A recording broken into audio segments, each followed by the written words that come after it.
I've heard it my whole life when it comes to feeding a baby. Therefore, store-bought formula is a perfectly viable option. Well, that's what pediatricians might tell you. Today's guest is an expert in the subject, and while she acknowledges that women may struggle with breastfeeding for multiple valid reasons, she has a big problem with what she believes is a corrupt baby formula industry. She says that baby formula makers care about driving profits, not your baby's health, and that if parents really understood what the ingredients were in formula, they'd do anything for an alternative. As someone who has struggled with breastfeeding herself, she understands it is a sensitive subject, and she wants to equip mothers on how to make their own healthier baby formula at home when needed and educate Americans on the problem with soy formulas. I have been wanting to cover the subject for so long, but I really just didn't want to touch it if I couldn't have her to discuss it. Pause this, watch this episode on the Real Alex Clark YouTube channel. Please leave a 5-star review. Tell me why you love this podcast. The Spillover is produced by Turning Point USA, which is a nonprofit. If you believe in what I'm doing, the interviews I'm conducting, and the way that we're educating a new generation on how to live counterculturally, consider financially supporting the show with just a small amount each month as a tax-deductible write-off. Everything we do is funded by conservatives like you. Find the link in the show notes to donate. Today's guest is the founder of the Weston A Foundation and author of the best-selling cookbooks Nourishing Traditions, Nourishing Broth, and the Nourishing Traditions Book of Baby and Child Care. Please welcome Fallon Morell to The Spillover. Sally, you are such a legend. I did not want to do this subject if I couldn't interview you. I hope you know that. Oh, thank you.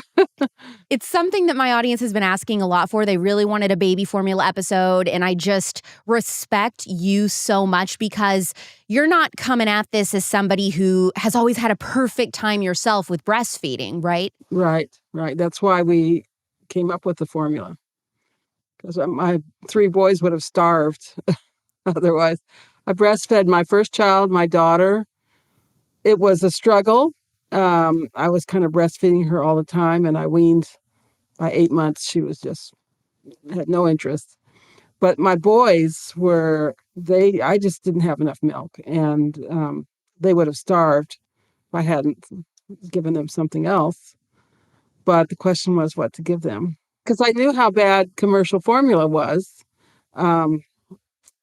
It's like the ultimate processed food. And it's missing so many things that the baby needs. For one thing, it's missing cholesterol. If you go and buy milk replacer for a cow, a calf, or an animal, the third ingredient is animal fat, because they know that these animals need animal fat, and especially cholesterol. Animal fat's the only source of cholesterol. And human formula for human babies is made with skim milk and vegetable oils. There's no cholesterol in it. And babies can't make cholesterol. They absolutely have to get it from their food when they're little. That's why mother's milk is so high in cholesterol and has special enzymes to ensure that 100% of the cholesterol is absorbed. And it's just not in there. And the baby needs that cholesterol for hormone production. That's right. Babies have to make hormones, and especially boy babies. And then they need it for their brains and for gut health and just pretty much everything. When people talk about fighting big food, we think of the processed food industry. Mm-hmm. But you believe the baby formula industry is right up there with it. Why? It's, made by the same companies. And don't believe it when they say this is a scientific formula. It's the decisions on what's going into this formula are made by accountants. They're not made by scientists. Mary Enig, my co-author, she had a woman from the formula industry say to her, we know we should be putting cholesterol in this formula, but the climate, won't let us. But also the industry, butterfat is a very valuable commodity. And the way they make the most money on butterfat is to put it in ice cream. They make 5 times more for the butterfat if it's in ice cream than if it's left in the milk. That's why children are getting skim milk in the school lunches. That's why the milk industry has supported this idea that we should have low-fat milk. And that's why they don't put it in the baby formula. So these these decisions are not made by scientists or loving parents or anything like that. They're made by accountants. And if a mother struggles to breastfeed, do you believe that it is her fault? It's nobody's fault. It could be all kinds of things. It could be thyroid problems. And I come from a family with, it's kind of a lot of the women had thyroid problems, although I had no other symptoms. It could be just malnutrition. It could be low cholesterol because you can't, produce enough hormones to make breast milk. It could be a lot of things. And my understanding is about 10% of women really do not have enough milk. And it's nobody's fault, and nobody should be, berating themselves. But they definitely need a healthy alternative. So what I did, and so my son was about 2 weeks old, and I don't think there's any more agonizing feeling than watching your child be hungry. And he was screaming and so hungry. So I had an old book. It was called Nutrition from Tots to Teens. And there was a recipe for baby formula in there based on raw milk. And I could get raw milk at that time. I was able to get raw goat milk. And this formula, you added lactose and vitamin C. There were some other things I didn't have, but I just did that. Put the goat milk in the bottle with the lactose and vitamin C, warmed it up, gave it to my baby. And the relief, it just makes me cry to think about it. He drank the whole bottle and he smiled at me for the first time. And so I have tremendous sympathy for moms who are in this situation. I know what it's like. And moms need a healthy alternative. And of course, they resist giving formula because they know it's garbage. So what to do instead? Well, the big controversial thing is that this formula is based on raw milk. Well, what's breast milk?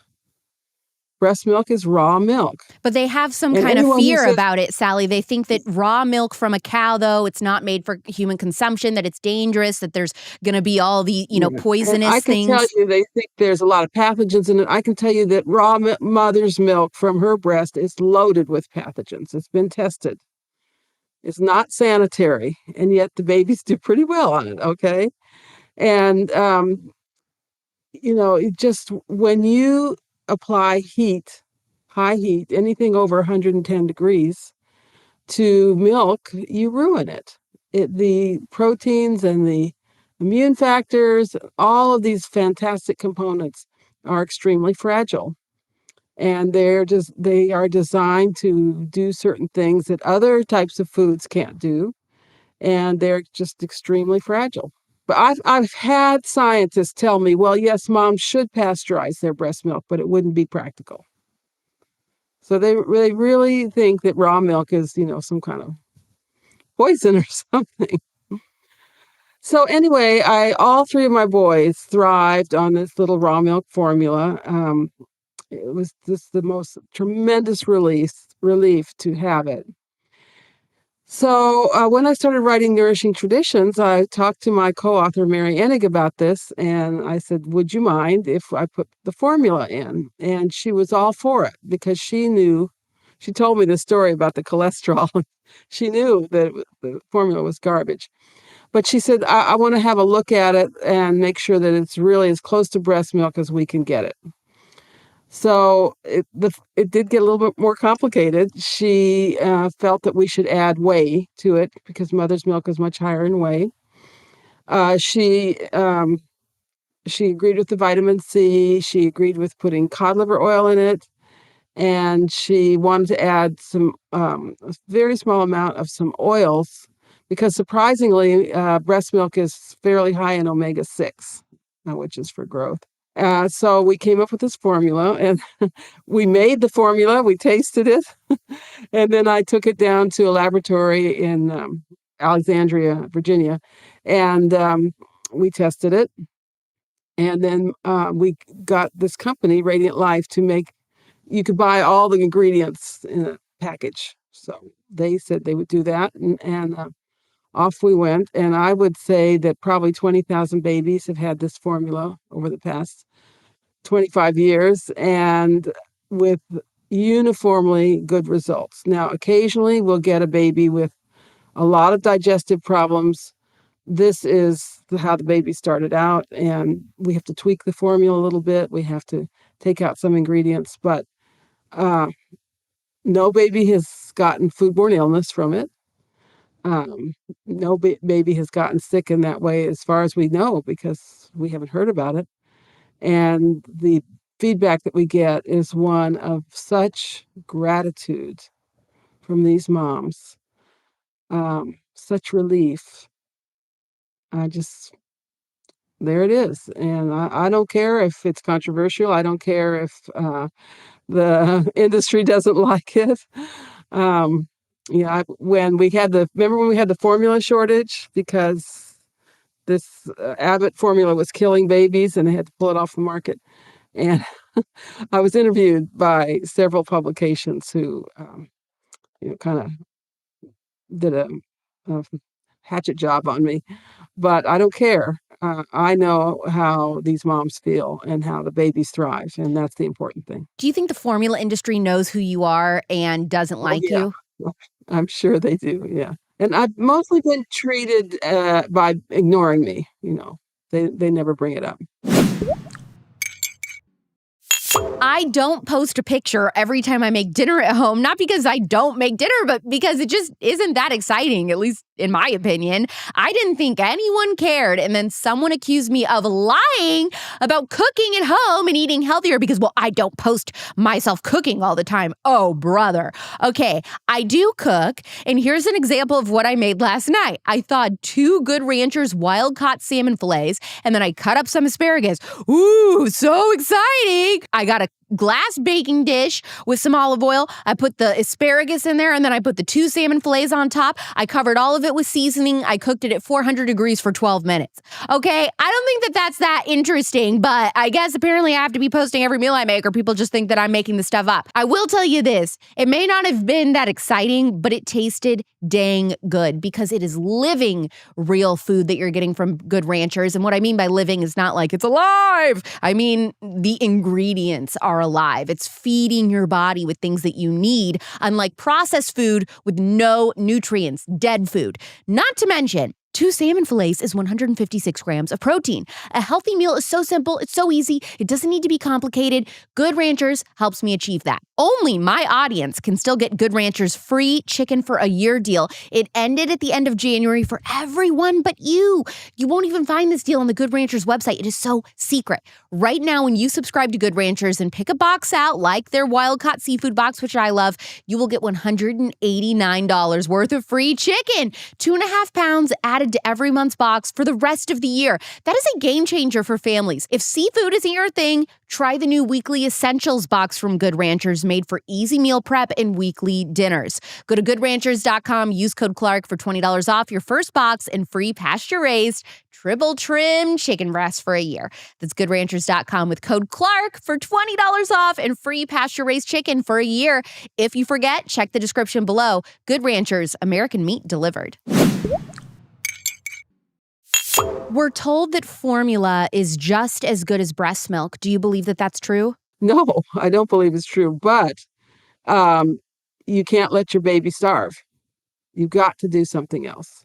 And that's why we say without reserve that our homemade formula based on raw milk is the best replacement for breast milk if you don't have enough milk. Have around the same amount of women struggled with breastfeeding throughout history, or do you think that there are more women now than ever before that struggle? I don't know about the numbers, but I do know that women have struggled. I wrote an article about breastfeeding, and I noted that in Japan, they had a special little goddess that they prayed to before the baby was born, praying to have enough milk. Now, that tells you that there were women who didn't have enough milk, or they wouldn't have to pray for it. They wouldn't even think of it. So, yes, it's always been a problem. Whether it's as much of a problem then as today, I don't know. And what did they do when they had a problem? They gave them cow's milk or goat milk or sheep milk or camel milk or reindeer milk.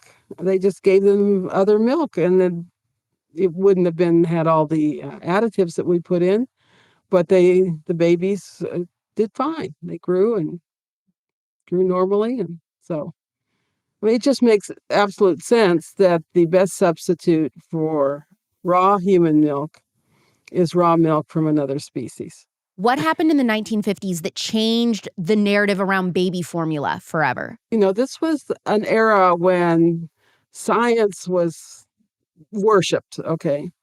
And people trusted the science. And the doctors thought, well, if they just came up with something that had the same carbohydrates, fats, and protein as human milk, it would be fine. And so the first milk was made with, get this, condensed milk and Karo syrup. And I remember my mother putting that together for my brother. Just disgusting. And then they came up with, adding the vitamins and everything. Again, promoting it as better than breast milk or as good as breast milk. And there was a real pushback for this, especially when people saw what was happening in third world countries. They were mixing this with the water, and water that was, often very dirty. So there was a pushback, and the companies couldn't do that anymore. They couldn't say it was better than breast milk. They had to give lip service to breastfeeding. So it was breast is best, but without any advice on how to make breastfeeding work. And they also told women that you were poor. It was that breastfeeding was for poor women, that if you were a high-class woman, you don't want to be breastfeeding, you want to use baby formula. Yeah, right. So anyway, once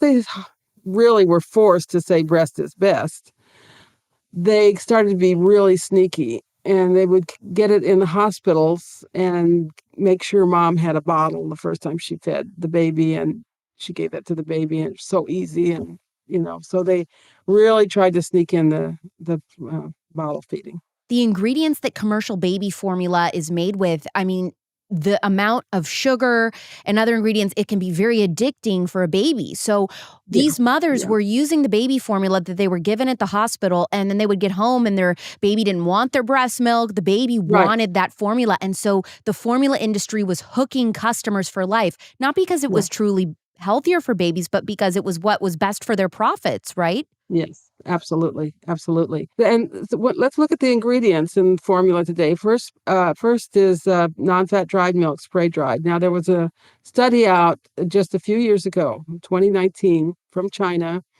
and they looked at what happened to the proteins in milk when they were boiled, microwaved, freeze dried, or spray dried. And all four types of processing totally damaged the proteins in the milk, and the animals that were given these developed problems with the blood, the heart, the spleen, and they were stupider. They couldn't find their way around the maze and everything. So I can tell you, your baby will not be as smart as his potential if you're giving him baby formula. Then there's powdered whey, which is also extremely fragile protein, so you're going to have the same problems there. Then there's usually corn syrup or sugar. Usually it's corn syrup. And what they should be using is lactose, because that's the very special type of sugar that's in human milk, and it has a very important results in the baby. It's very important for development of the intelligence and the digestion. But they don't use lactose. So some really high-end formulas do, but mostly they don't because it's expensive, see? And then the oils, okay? So then they put in industrial seed oils. These are the worst things that you can put in your baby, and nobody should be consuming them, least of all babies. I mean, they should be putting some kind of animal fat in there, which they don't. And then a whole string of synthetic vitamins. For example, they use folic acid instead of folate, which is the form that the baby should be getting. One really bad thing about commercial formula is they add iron to it. And mother's milk is very low in iron for a reason, because iron competes with zinc, and mother's milk happens to be high in zinc, and that's for the development of baby's brain. So the baby does not eat a high iron food until about 6 months. And they used to make a no iron formula for infants, and then you had a baby formula about 6 months that had iron in it. But they changed that, and they put iron in all the formula now. And this is toxic, non-heme iron. starting off baby with this really terrible additive. Why are they putting that in the baby formula if they know that it is making babies sick and it's bad for them? Yeah, I don't know. I don't know what the reasoning is, but I do know that this is not good for the baby. The other thing that was going on starting in the 50s was that hospitals were sending mothers home with formula sample packets. Yes, that's right. They were getting these packets. Why did so many hospitals go along with this? How did the baby formulas get into the hospital system in the first place? Oh, I think they were given to the hospital, and the hospital just sent home these free samples. I don't think they're allowed to do that anymore, or they don't because of the really bad publicity that it gives the hospital. But they're right there at the ready to give them this in the hospitals.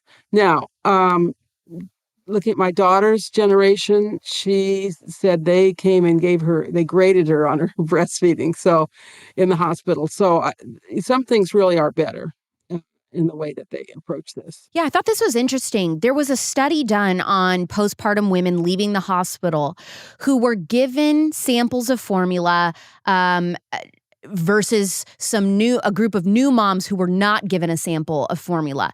The women who received the samples on average breastfed for 10 weeks less than the women who were not given the samples. So is there something psychological going on where if you tell moms immediately, hey, formula is an option, those moms are more likely, you think, to just give up on breastfeeding sooner? It could be. It could be.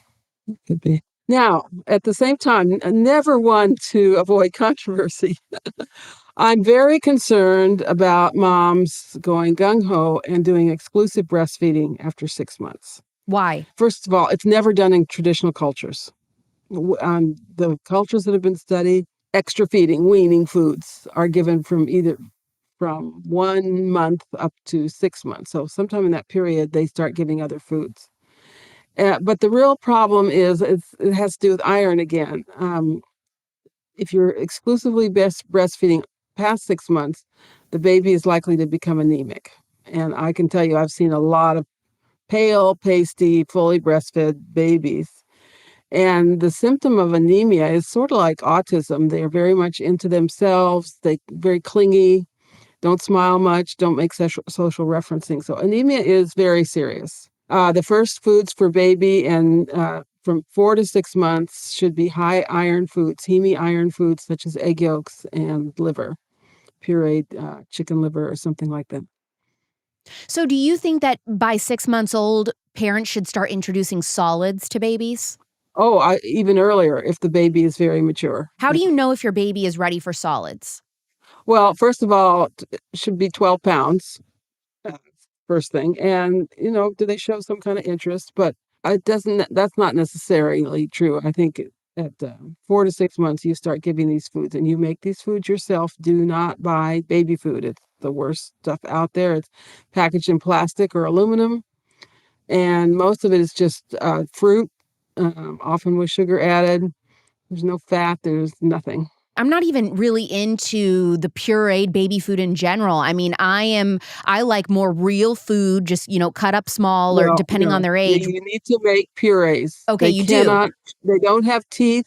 They can't chew this stuff. All traditional cultures, either they made some kind of gruel or puree or the mom chewed it herself. Okay. I think this book, Baby-Led Weaning, is a horrible book with very bad food recommendations and food ideas.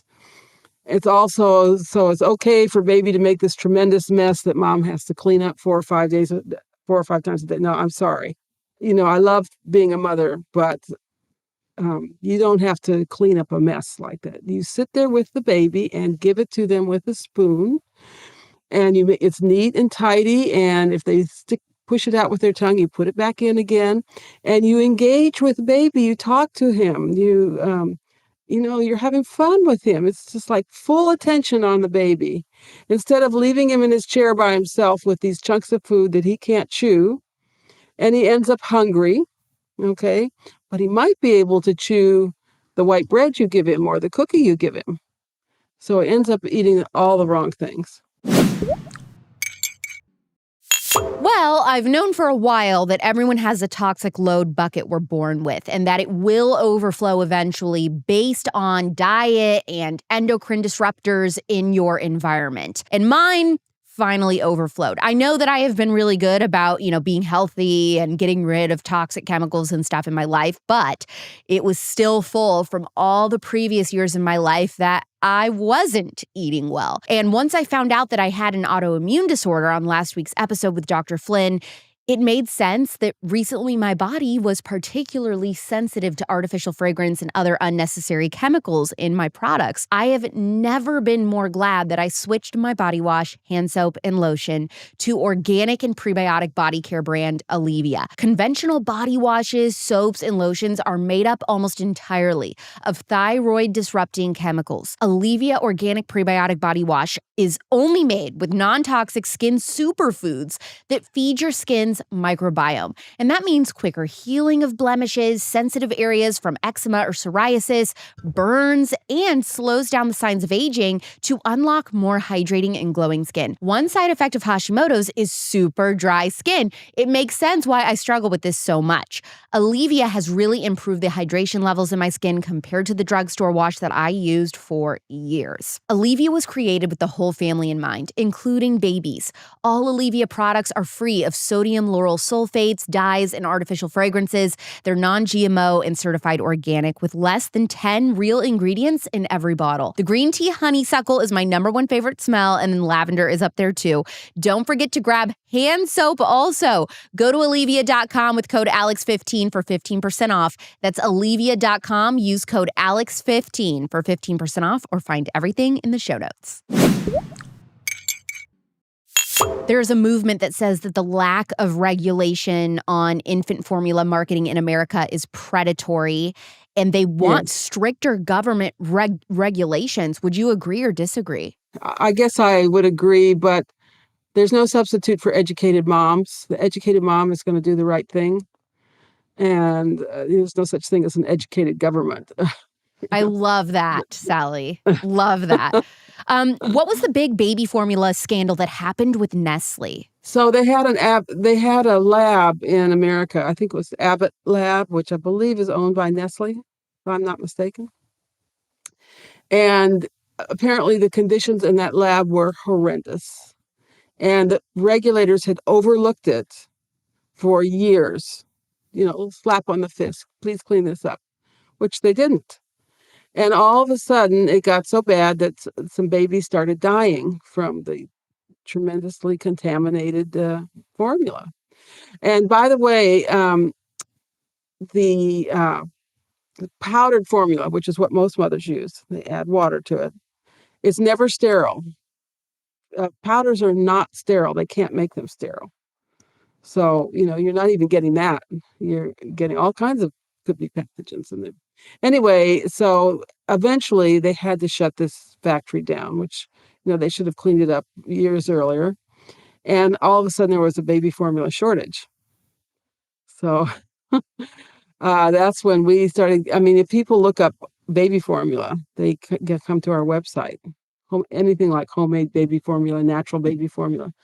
And our baby formula page is one of our top 5 pages every week, even now. Now, the World Health Organization, who I certainly don't always agree with, most of the time anyway, they even say that the commercial formula industry is a multi-billion-dollar industry filled with political lobbying. A scientist for them, Dr. Nigel Rawlins, said that last year, that it was filled with political lobbying. Is there a political dark force behind the promotion of baby formula companies in America?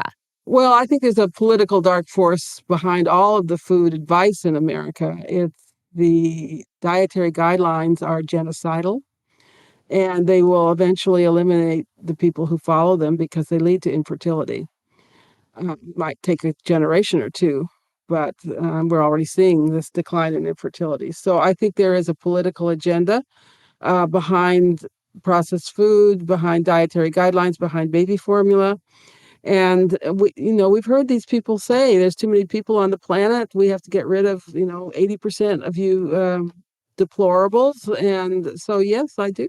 Yeah, the thing Let me tell you something funny that I had told Hilda whenever I was interviewing her. I said, so I just discovered Sally and the Weston A Foundation in the last year. When I looked at the Nourishing Traditions cookbook and it said, this is your non-politically correct Yeah. diet Yeah. advice, Sally, the first thing I thought was like, oh, this is a new thing. The Weston A. Price Foundation is new. This cookbook is new. And then when I opened the cookbook, it said you had written it in the year 96. 2000 or something. And I thought, oh Yeah. my gosh, this woman was so ahead of her time. You knew that there was political correctness in the diet advice that we were getting way back when, before anyone was talking about this. Well, I grew up in a family where my parents, I often say they were the original foodies. My mother was a wonderful cook, and she never used margarine or, cooking oils or anything. She was a little bit um, snooty, I would say, and that was beneath her to use anything but butter. So, although there were a lot of things we didn't get growing up, like raw milk and cod liver oil and liver, we did get real food. And I had taught myself to cook. I loved to cook, and I'd been to France, lived in France, and that's the way I cooked. Just very rich diet. And then they started to come out with all this stuff about low fat and low fat for children. Since 1990, the dietary guidelines started to say that children should be, when you're 2 years old, you put your baby on skim milk and no butter, no eggs, no cheese, and cut the fat off the meat. And I knew this was wrong. I just knew in my heart this was wrong because my kids were thriving on a high fat diet. And then I met Mary Ennig, who was my co-author, became my co-author. And she shared my concern. She said, this is going to have catastrophic results. So we started speaking out about it. And we put those words, politically incorrect nutrition, in the title, just to kind of wake people up. There's stuff going on here that's really evil. It is really evil. I mean, you knew where we were headed, but now, 24 years later, 25 years later, the rates of obesity in our children, diabetes, are you even shocked? Like, is this worse than you even imagined, or is it about what you predicted? Well, I could have predicted it. Now let's talk about obesity for a minute, because we know what causes obesity. The first thing that causes obesity is a low-fat diet. And this was something Mary told me about. The USDA did some studies with pigs, and the pig is a lot like a human being. Our digestive tracts are very similar. And they were trying to figure out what was the best way to fatten pigs. In those days, people wanted bacon and all that stuff.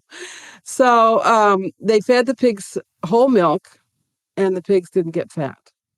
But if they fed those pigs skim milk, the pigs got fat. Why is that?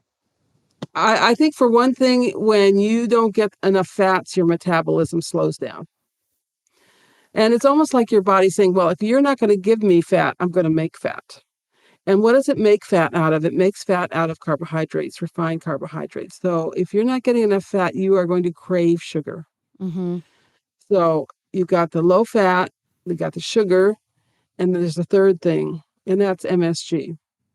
And we know that MSG has a very negative effect on the hypothalamus.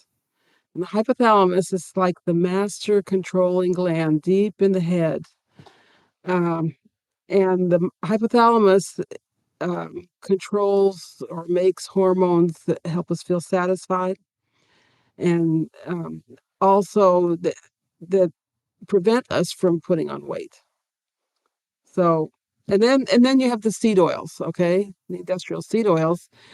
Your body doesn't want these seed oils. It doesn't want all this polyunsaturated crap. And so it can do two things with them. It can put them in your blood, which gives you high triglycerides, or it can put it in your fat and store them there. So you've got children growing up on low-fat milk, industrial seed oils, lots of sugar, and MSG, and it is a recipe for making them fat. The thing that is so frustrating to me, and I wouldn't even say it is frustrating, but it's also so heartbreaking and devastating, is I see parents who really, really want to help their kids who are struggling with weight. And I know this is like a side tangent from the baby Yeah. formula conversation, but like my audience will love this. But the parents who see their kids struggling with their weight, they really want to do good by them. And so instead of buying them regular Hot Pockets or Eggos, they buy the low-fat Eggos or Hot Pockets. And so to them, Well, they they're like, shouldn't be giving it either. They shouldn't be buying any of right. that stuff. They shouldn't be buying any of it. And me and you know that. And so I've been trying to talk about this and have guests on to talk about this and experts on this. But what I'm saying is what's heartbreaking is that these parents wonder, well, they think I'm feeding my kid healthy because some processed food says low fat on it or Yes. low sodium or whatever. And so they're feeding their kids that. And then their kids don't lose the weight. And then they wonder why. And then that's when parents are told this is just how your kid is. Your kid, it's just natural for them to be overweight or obese. Or they try to withhold food from the child.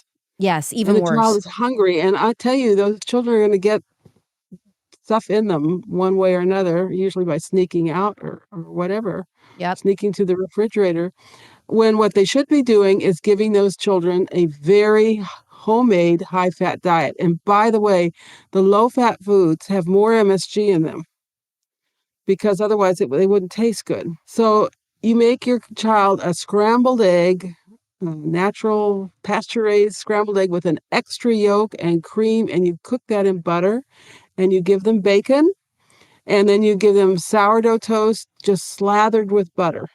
That's what you give them for breakfast, not cereal, not Hot Pockets, not toaster pastries.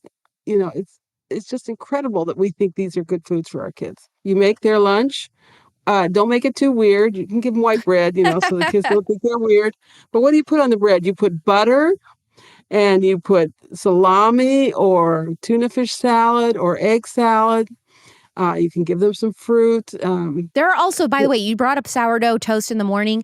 There are sourdough discard. You can make sandwich bread sourdough that's thinner. It's not as thick, so that you can make peanut butter sandwiches or whatever for your kids too. You can't send peanut butter to schools anymore because that's forbidden. Geez. I have 2 grandsons in public school, so I can tell you what's going on.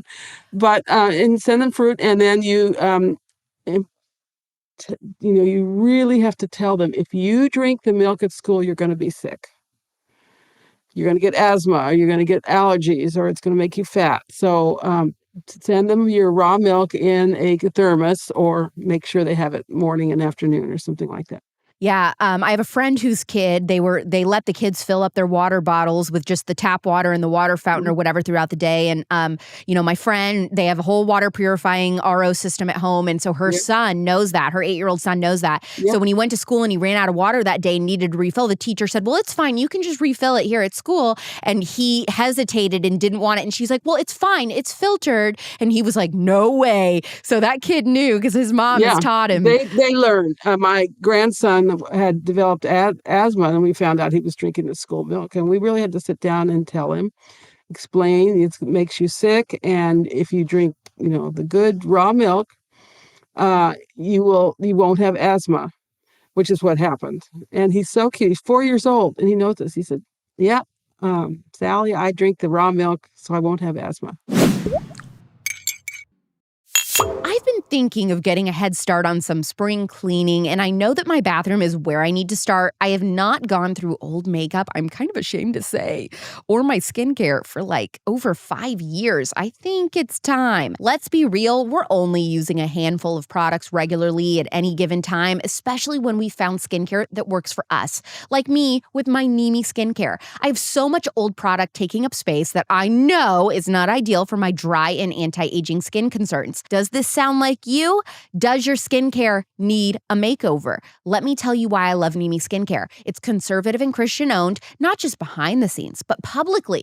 Nimi is not afraid to stand for faith, freedom, femininity, and family loudly and proudly, which is awesome to support, especially during an election year. All of us need moisturizer and face wash. Why wouldn't you look through Nimi's website and stock up on items that are right for your skin type and concerns that share your values? Nimi's mattifying vitamin C moisturizer is incredible for for oily skin and doubles as a makeup primer. You will understand what I mean when you feel it.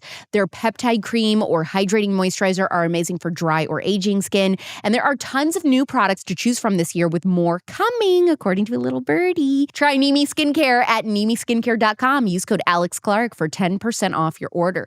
That's NimiSkincare.com with code Alex Clark for 10% off. Build a 3-step simple routine and spring clean your cabinet. Check the show notes for the code if you forget. Nimi Skincare, modern skincare, timeless values. Do you think that it should be illegal in America to put soy in baby formula? Oh, yes, I think soy formula should be illegal. The Gerber used to have a meat-based formula for the babies who were really allergic to milk, and we have a meat-based formula. It's made with liver, and that formula has saved some babies' lives. Our liver formula, but yes, I think that the soy formula should be completely illegal. To start a baby off on soy formula, which is goitrogenic, will cause thyroid problems, they'll cause them to gain weight, and is loaded with estrogen. We've lost our minds if we think that this is a good thing to give to children. Are any of the American baby formulas made without soy? Yes, I mean, they have soy-free most formula does not have soy in it, but the soy-based formula is out there. I think when we started, about 25% of babies were getting it, and when we finished with our campaign, it was cut down to about 10%. And the industry was howling with anger at us, but most people know that it's really bad news. Are organic baby formulas any better? I've looked at a lot of formulas. They're all made with skim milk. There's some that have coconut oil. Well, that's good. They have lactose. That's good. But there's still no cholesterol in these formulas. What I think they should be making is a kit with a powder that you add to raw milk. And we're working very hard to make sure that raw milk is available everywhere. We have a website called realmilk.com, just in my state of Maryland, where you're not allowed to sell raw milk for human consumption. There still are 63 places where you can get raw cow's milk in Maryland. Yeah, but do you have to have that label on it that says this is for pets or whatever? Yeah, well, that's what we do. On our farm, we got the first pet milk permit. There sure are a lot of dogs and cats in Maryland because there sure are. We sell out a half an hour after we've opened our store. Research shows that American mothers are often choosing to formula feed over breastfeed because they aren't truly being educated on all of the benefits of breastfeeding. And obviously, we're not talking about the woman who can't genuinely breastfeed because she's adopted or she has some kind of illness or whatever. But I'm talking about just women who just think it's no big deal to choose formula because they don't understand what the benefits are of breastfeeding. So could you walk us through the benefits? Well, first of all, let me just say there's another category of mom, and I am not saying this to put anybody down, who are embarrassed to breastfeed. They think it's gross. And I've encountered that in my own family. And okay, that's fine. You don't want to breastfeed. I understand. But use the formula, the homemade formula, instead of starting them off on commercial formula. I was a breastfeeding Nazi, and I just couldn't imagine why anyone wouldn't breastfeed. And the kind of people I know and do things with and am friends with are like that. But there's a whole other section of the population who is not like that. And we don't want to put anybody down. If it's embarrassing for you, don't do it. But give them the wholesome homemade formula. But what benefits do you get what does a baby get from breast milk? First of all, it gets cholesterol, which is not in the formula. And babies absolutely need cholesterol. But people think that cholesterol is bad. Cholesterol is essential for the baby. Little boys make testosterone at levels of an adult male until they're 6 months old. And that programs them to express male characteristics in puberty. What is testosterone made out of? Made out of cholesterol. All the hormones are made out of cholesterol. And if that baby doesn't get cholesterol and can't make those hormones, or if the bloodstream is being flooded with estrogens from soy formula, what's going to happen at puberty might not go as it's supposed to go. And I don't think any parent wants that for their child. So what you're saying is like people use this on the internet as like a slang term or an insult. They say that we have a generation of men who are soy boys. Have you seen that? But I haven't seen that, but what you're yeah. describing, though, is real. Soy boys, Mhm. men that have more feminine characteristics and are Yes. weaker, probably low muscle tone and things. It genuinely Yes. could be from a And low I've also cholesterol diet. found that soy-fed babies tend to have, when they get to be adults, they have a hard time completing projects, completing tasks. They're not as focused as a man or a woman should be. And that's a terrible thing to have happen to you as an adult. Now, here's something I thought was interesting in your book. You talked about how, okay, breastfeeding is great, but just so you know, all breast milk is not equally nutritious because Right. mother's diet and things can impact that. So could you talk about that? Well, one of the big things that we focus on are the fat-soluble vitamins, A, D, and K. They Mother's milk should be very rich in these vitamins, and if she's not getting them in her diet, if the mom is on a low-fat diet, trying to lose weight, not eating healthy fats, eating a lot of junk food, eating a lot of sugar, this can definitely adversely affect the quality of her milk. And I've been challenged on this, and there are a lot of studies showing this, that the amount of B12 in breast milk can vary tenfold, or the amount of vitamin C. I mean, there's a huge variation in the levels of vitamins in mom's milk. Can breastfeeding prevent dental deformities? It's not an orthodontic device. So breastfeeding per se, no. In fact, we have a dentist friend who says, I've seen many, many fully breastfed babies with very narrow palates and crowded and crooked teeth because the mothers were vegetarian. So it's no guarantee that the baby will have straight teeth. What diet recommendations do you have for breastfeeding mothers? Well, that's all part of it. It's our diet, a nutrient-dense diet. So that means liver at least once a week, red meat, um, uh, raw dairy products for the mom, plenty of butter, um, fermented foods, bone broth, sourdough bread, or sourdough or soured grains. Yeah, so it's all part of our Wise Traditions diet.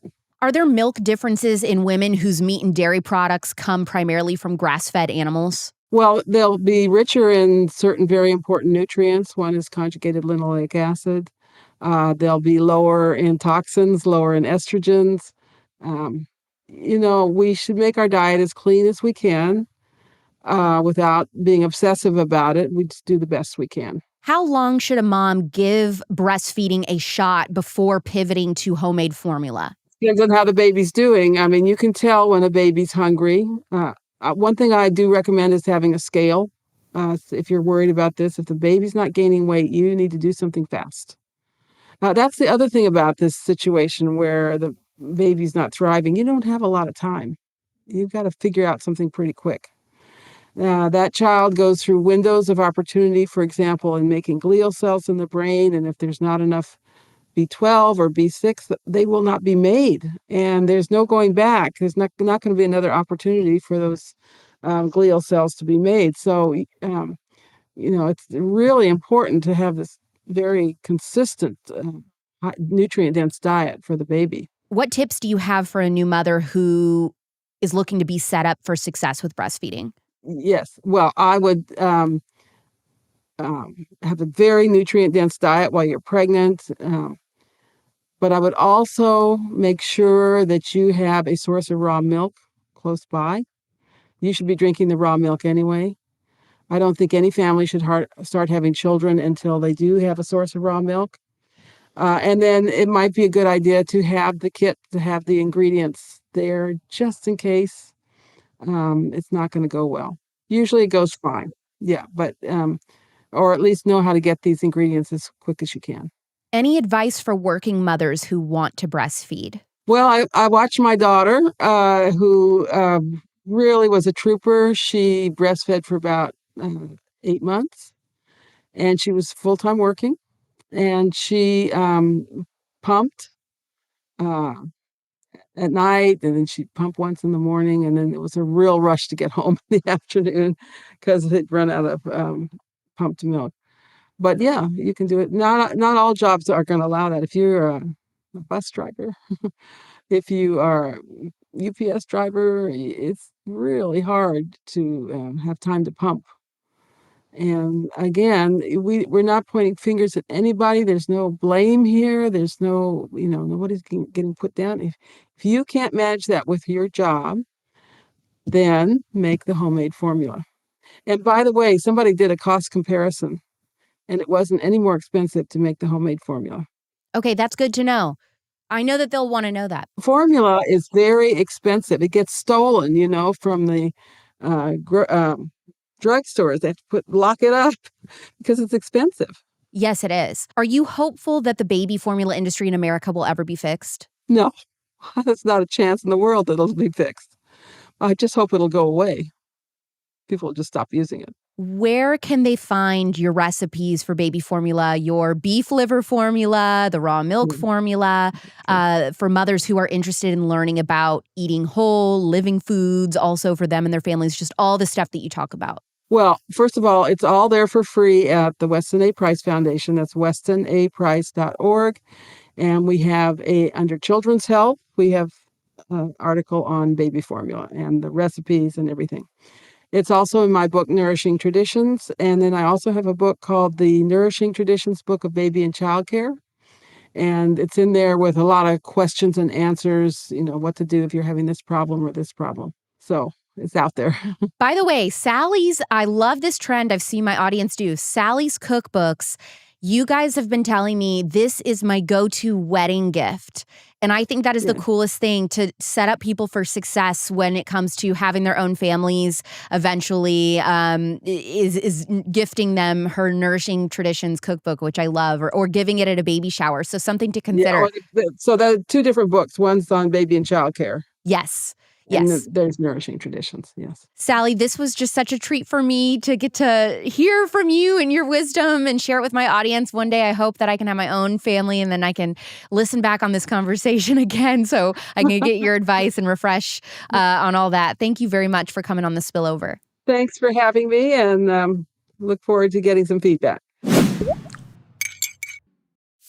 If you want more information on prenatal and postpartum diet, check out my interview with Lily Nichols, a registered pre- and postnatal dietitian for mom and baby. That came out in August of 2023. It's season 4, episode 34. Next week, we are going to continue the food conversation. I have a huge guest coming on who has fought big food and won, getting fast food restaurants to drop certain poisonous ingredients. Something I don't think anyone else has been able to do but her. We still have a long way to go on this front, but in the meantime, she's going to walk us through what all the popular ingredients we see in food really are, all of the gums, citric acid, TBHQ, and way more. She will also discuss how to get your child's school to make changes in food being served to your kids. She's a powerhouse in the fight against big food with millions of followers on social media watching her do it. This is a can't miss episode that has been months in the making. If you aren't subscribed to my YouTube channel, Real Alex Clark, that is where the video of each interview is posted, plus loads more content. Every new episode drops on Thursday nights at 9 p.m. Pacific or midnight Eastern, available anywhere you get your podcasts. Please take a second, literally takes less than 10 seconds to leave a 5-star review on Spotify or Apple Podcasts. I'm Alex Clark, and this is The Spillover. Love you, mean it. Bye.